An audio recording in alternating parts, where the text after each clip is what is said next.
ఈ భూమి మీద అధర్మం పెరిగినప్పుడల్లా ధర్మాన్ని తిరిగి స్థాపించడం కోసం శ్రీ మహావిష్ణువు ఏదో ఒక రూపంలో అవతరిస్తాడని ఇన్నేళ్లుగా మనం చెప్పుకుంటూ వచ్చాం.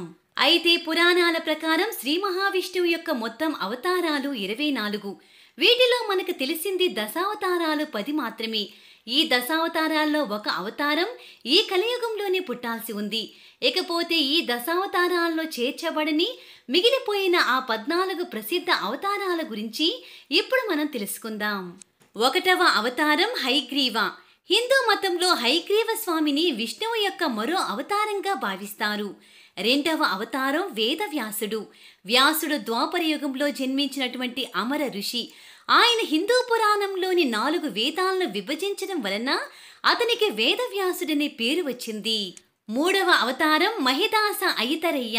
హిందూ శాస్త్ర ప్రకారం మహిదాస ఒక ఋషి కుమారుడు. ఈయన ఐతరయ్య అనే ఒక బ్రాహ్మణాన్ని రచించాడు. 4వ అవతారం యజ్ఞం. శ్రీ మహావిష్ణువు యజ్ఞం అనే పిలువబడే మరో అవతారాన్ని కూడా తీసుకుంటాడు. యజ్ఞానికి యాగం అనే మరో పేరు కూడా ఉంది. 6వ అవతారం ధన్వంతరి. దేవతలను రక్షించడానికి శ్రీ మహావిష్ణువు ధన్వంతరి అనే అవతారాన్ని కూడా ఎత్తాడు. 7వ అవతారం మోహిని. దేవతలకు దైవిక అమృతాన్ని అందించడానికి విష్ణువు ఎత్తిన మరో రూపమే మోహిని అవతారం. మోహిని అనే పేరు మోహ అనే క్రియారూపం నుంచి వచ్చింది.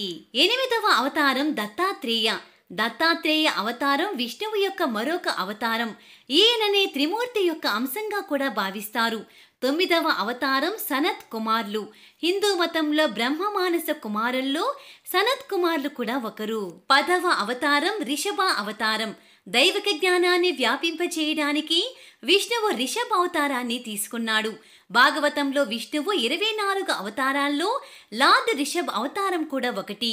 11వ అవతారం హంస. విష్ణువు వేదాలను బోధించడానికి హంస పక్షి అవతారాన్ని తీసుకుంటాడు.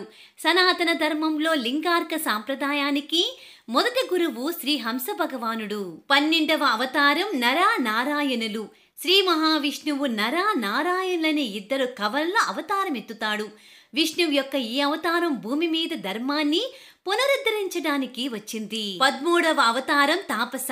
హిందూ పురాణాల్లో తాపస అనేది 4వ మనువు అని పేరు. తాపసుడు మనువుగా ఉన్న సమయంలో శ్రీ మహావిష్ణువు గజేంద్రుడిని రక్షించడానికి దిగివస్తాడు. అందుకే విష్ణువు యొక్క ఈ అవతారానికి తాపస అవతారం అనే పేరు పెట్టబడింది. 14వ అవతారం ఆదిపురుషుడు. ఆదిపురుషుడు విష్ణువు యొక్క మొదటి అవతారం. అంతేకాదు ఈ విశ్వంలో మొదటి వ్యక్తిగా పరిగణించబడ్డారు.